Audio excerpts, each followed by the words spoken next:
Вести на Канал 8. Добар ден. Мостот на Брегалница кон Зрновци останува затворен за сообраќај поради оштетувањата што ги предизвикаа надојдените води во реката. Сепак, возачите го користат за диво поминување, доведувајќи ја во опасност сопствената безбедност. Ниту поставените препреки од земја пред и по мостот на Брегалница кон Зрновци не ги попречува возачите да поминуваат по него. Оштетувањето на носечките столбови што ги предизвикаа надојдените води на реката го направија објектот небезбеден за сообраќај, поради што тој уште пред еден месец е затворен за сите возила. Сепак и камерата забележа дека скоро никој не се осврнува на големиот куп земја и камиња како физичка препрека да не се користи на пукнатиот коловоз. Дури и поставената сообраќајна сигнализација е оштетена, а знакот стоп е откорнат од постојниот столб и е фрлен во блискиот јас. Од локалната самоуправа на Зрновци рекоа дека неколку пати интервенирале за да го невозможат поминувањето на возилата, па дури и упатувале усни предупредувања дека тој е небезбеден за сообраќај.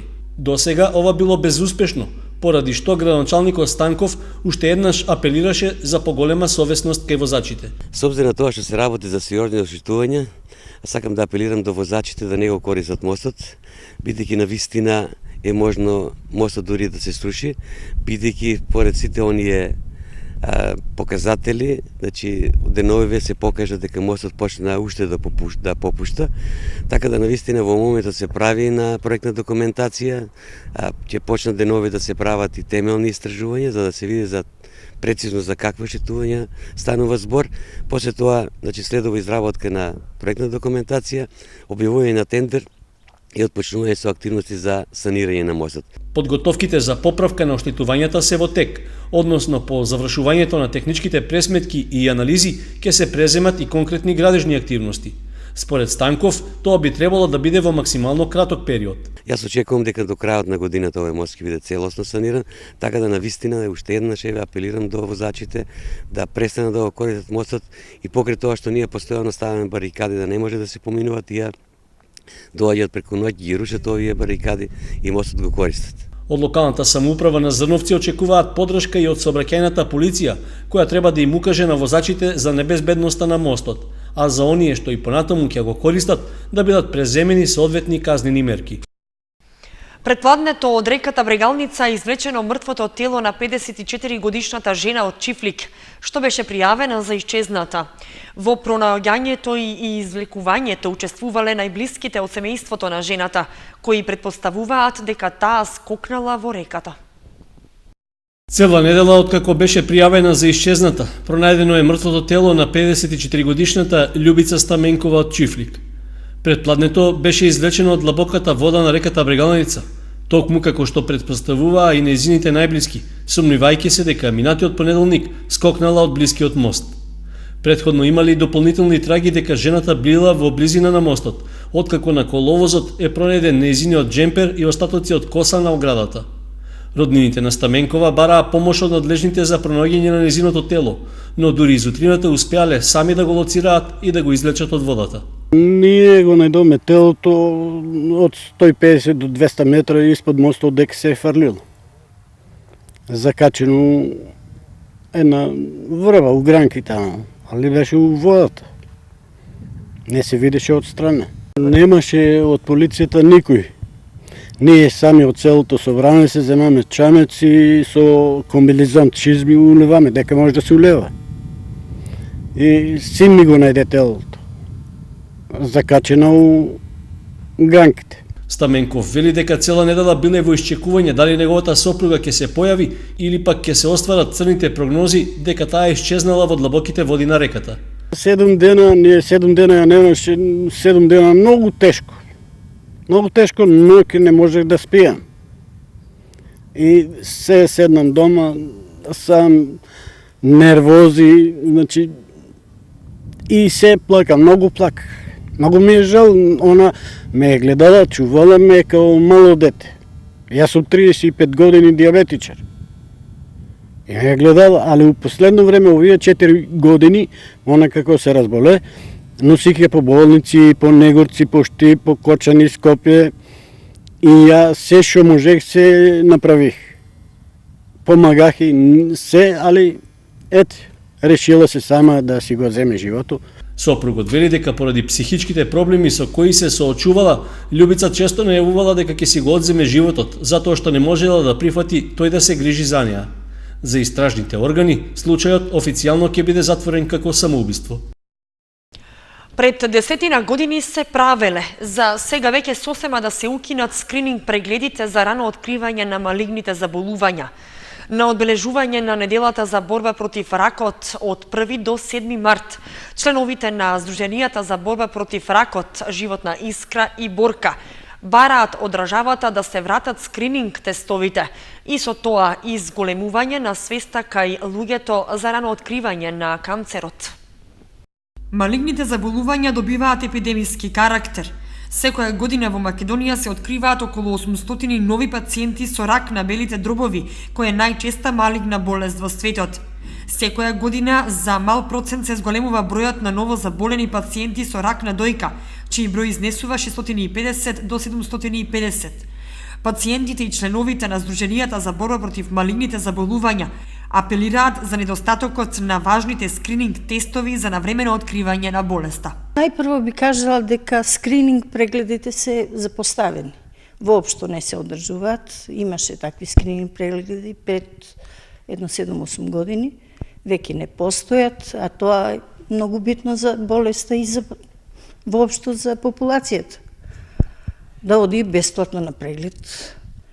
Зашто после и да даваш пари џабе, кога веќе ќе земе зама болест. Од Сдруженијата велат дека во врска со скрининг тестовите побарале помош од државата, но не наишле на разбирање.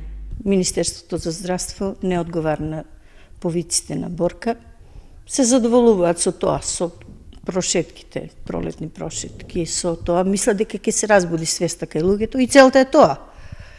Да се освестат луѓето, да си одат здрави на лекар. Болеста од која ќе дојде касно веќе. Неделата за борба против малигните заболувања, која што се одбележува од 1 до 7 март, укажува на зголемување на свеста кај луѓето за навремени прегледи и рано откривање на канцерот, и од тоа зависи степенот на излекување на болеста. Градскиот парк во Виница и овој викенд беше мета на вандализам. Забавата од дискотеките најверојатно продолжила во градскиот парк. Искршени се дел од реквизитите и тоалетите во паркот. Апелот од јавното предпријатие Солидарност е насочен кон полицијата. Од таму бараат поголема ажурност, особено во текот на викендот, додека граѓаните пак решението го гледаат во поставување чуварска служба или обезбедување во градскиот парк. Како да се спречи иселувањето на младите од Балканот беше темата на која викендов во Виница невладини организации од Македонија и од регионот и од Европа разменија мислења и информации поврзани со овој проблем. Па Македонската платформа против сиромаштија работи од 2011 година и работиме со нашите целни групи кои што се сиромашни и социјално исклучени. Тоа е платформа на 92 организации од цела Македонија. Од 2014 конкретно почнавме да работиме на младинската програма. Бидејќи работите на терен ги увидовме дека доста од младите лица или се социјално исклучени. Сиромаштијата трансгенерацијски се пренесува од нивните семејства кон нив. И посебно типично за овој источен регион е затоа што многу од младите лица маргинализираат кон поголемите градови, односно се иселуваат во поголемите градови или надвор од државата по завршување на нивното средно или високо образование. Она што е најважно за кое што локалните самоуправи треба да посветат внимание е да ги вклучат граѓаните во креирањето на стратегиите кои што се однесуваат на нив. Многу често на нашите трибини се појавуваат изјави од граѓаните дека не се прашани за ништо и дека локалните самоуправи всушност не прават ништо за нив, туку се што прават заради политиката. Така што мислам дека е многу важно оние млади луѓе кои што се уште останати во источниот регион да бидат седнати на иста маса при креирањето на политиките, да се отворат можности за вклучување на потребите на младите во локалните политики, пред се активни мерки за вработување, бидејќи тоа е најгорчливиот проблем, и исто така активната партиципација, активното вклучување на младите пред се во сите општествени текови, културно-социјални активности. Голем интерес кај граѓаните за следење на Тодоровите трки. Истите имаат долга традиција, но по подолга пауза беа возобновени во 2009 година. Возобновените Тодорови трки полека прераснуваат во еден од неколкуте брендови на Виница.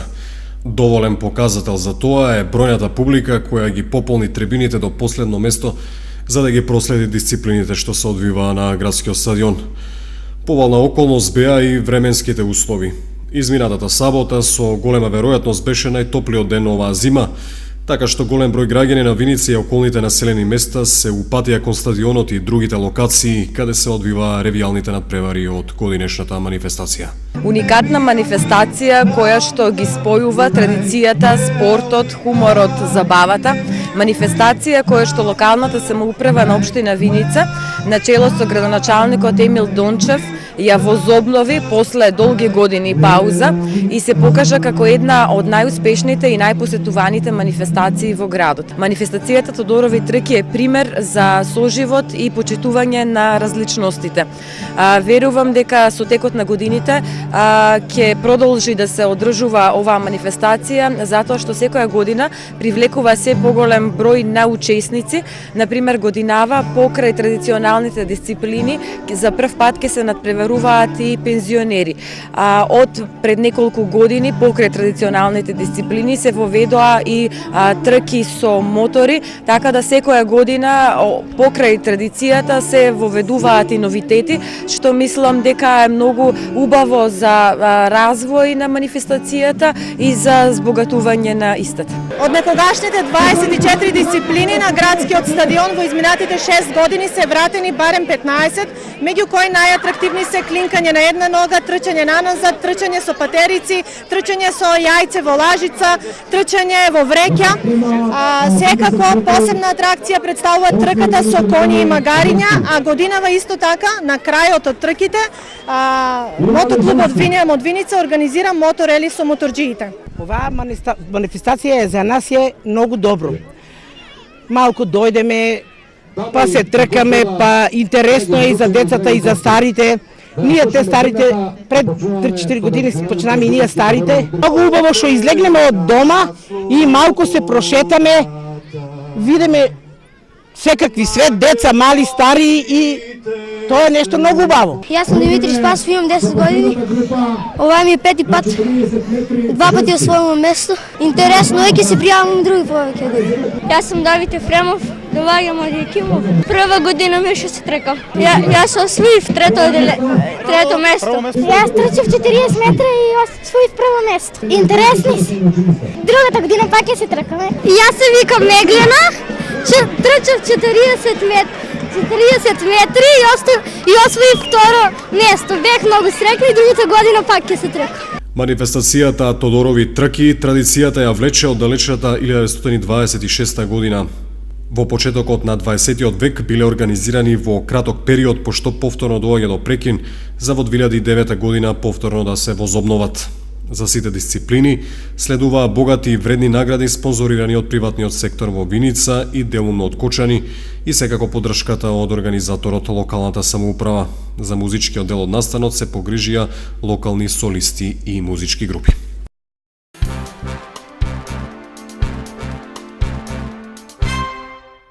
Компанијата Жито Маркети од Велес викендов во Кочани го отвори третиот продажен објект.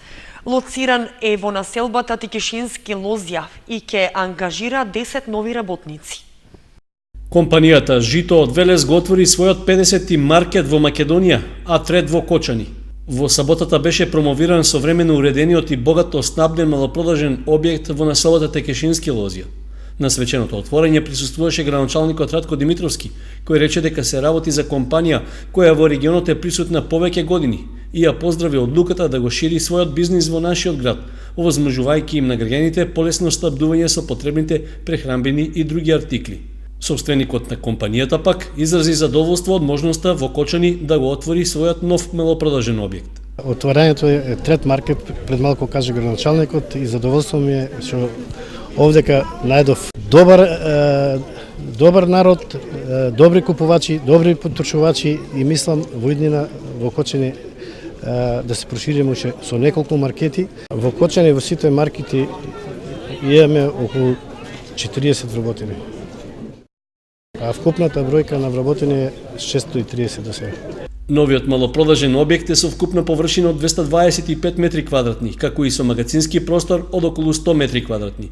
Во него ќе бидат ангажирани 10 работници, а ќе работи секој ден од 7:30 до 21 часот и 30 минути, освен во недела, која ќе биде отворен до 13 часот и 30 минути. Новиот маркет е лоциран на едно од најпрометните места на улицата Павлина Велјанова и располага со сопствен паркинг простор. Основното училиште Свети Кирил и Методи и домаќин на општинскиот надпревар по математика што се одржа во саботата. Учествуваа ученици од 5 основни кочански училишта од 4 до 9 оделение. Во саботата во основното училиште Свети Кирил и Методи се одржа општинскиот надпревар по математика на кој учествуваа најдобрите ученици од сите 5 основни кочански училишта. Надпреварот е во организација на Сојузот на математичари на Македонија. Од лани започна организирање на општински надпревар. Оваа година, значи по втор пат, се одржува во училиштето Свети Кирил и Методи Кочани. Учествуваат ученици од 5 општински училишта во општината, од 4 до 9 оделение. Најдобрите од ранг листата на секој оделение ќе учествуваат понатаму на регионален, а од таму најдобрите па на републички. Ова се најдобрите ученици изберени од училиштата. Очекуваме да имаме добри резултати. Од 4 оделение од 13 учесници, 4 добија прво место, 4 второ, 2 трети места и 3 пофалени. Од 5 оделение од 19 ученици кои учествуваа во надпреварот, прво место нема, второ 4, трето 2 и пофалени се 7 ученика. Од 6 оделение од 28 учесници, 3 добија прво место, 3 второ, 1 трето и 4 пофалени. Од 7 оделение од 18 учесници, прво и второ место нема, трето место 3 ученика и пофалени се 2. 8 оделение од 20 учесници има 1 прво место, 4 второ, трето 3 и исто толку пофалени. И од 9 оделение од 13 учесници, 20 ученика освоија прво место, 5 второ, 2 трето и 1 ученик е пофален. Најдобрите од општинскиот понатаму учествуваат на регионалниот надпревар што ќе се одржи на 28 март, а најдобрите од регионалниот ќе учествуваат на републичкиот што ќе се одржи почетокот на мај.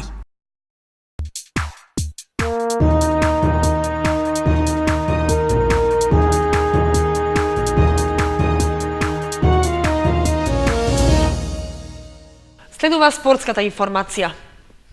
Започна пролетниот дел од сезоната во женската фудбалска лига. Редовни кола во другите првенства. Одиграно е првото пролетно коло во женската фудбалска лига. Според очекувањата, Кочанија совлада речица, додека Младост НС загуби убедливо од лидерот Драгон 2014. Бранителот на титулата на Никола Мантов славеше со високи 9:0, полувреме 5:0.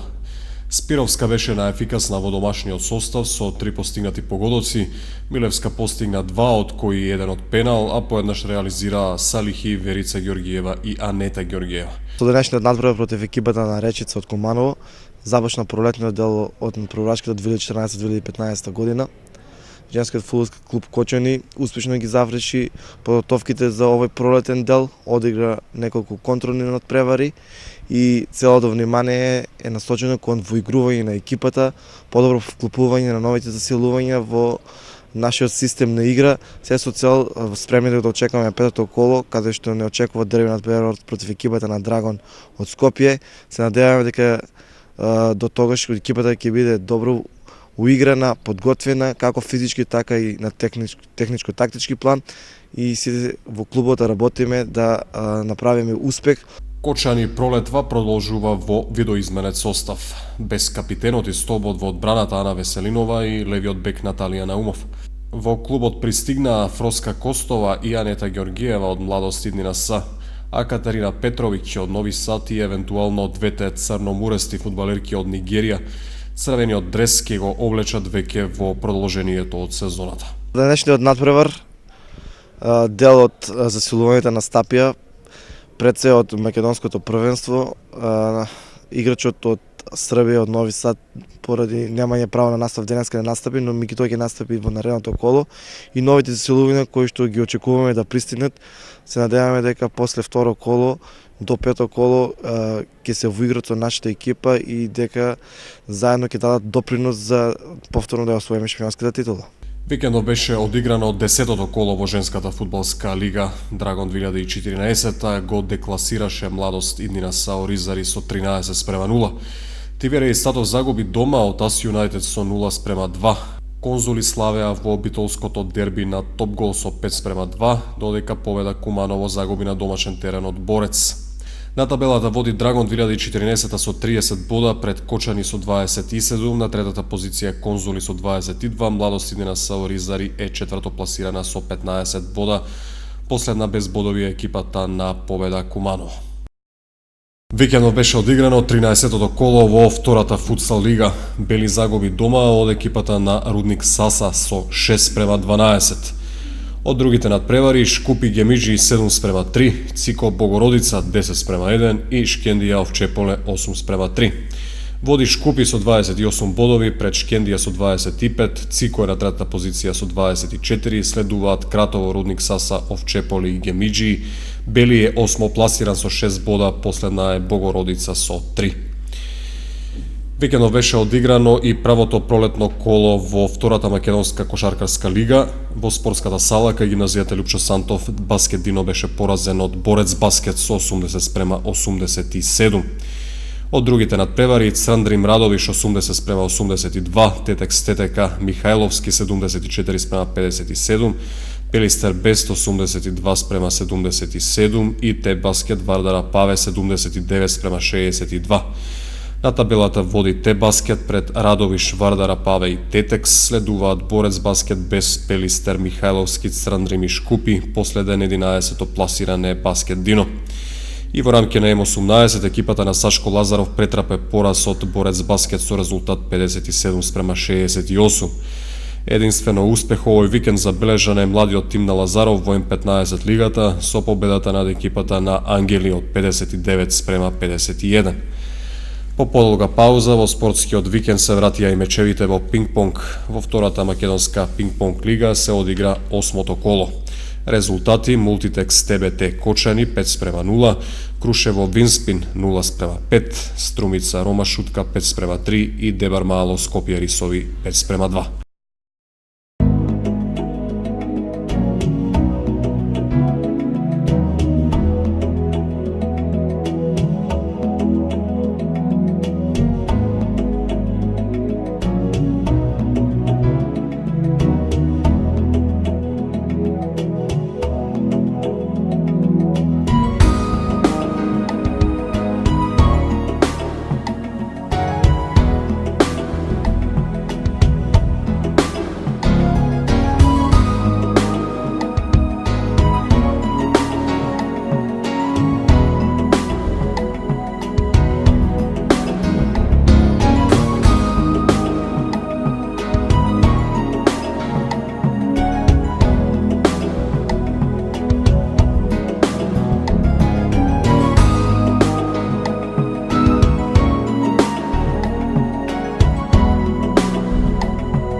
Завршија вестите на Канал 8. Ви благодариме што бевте со нас. Најновите информации ги имате и на нашата веб страница kanal8.mk. Довидување.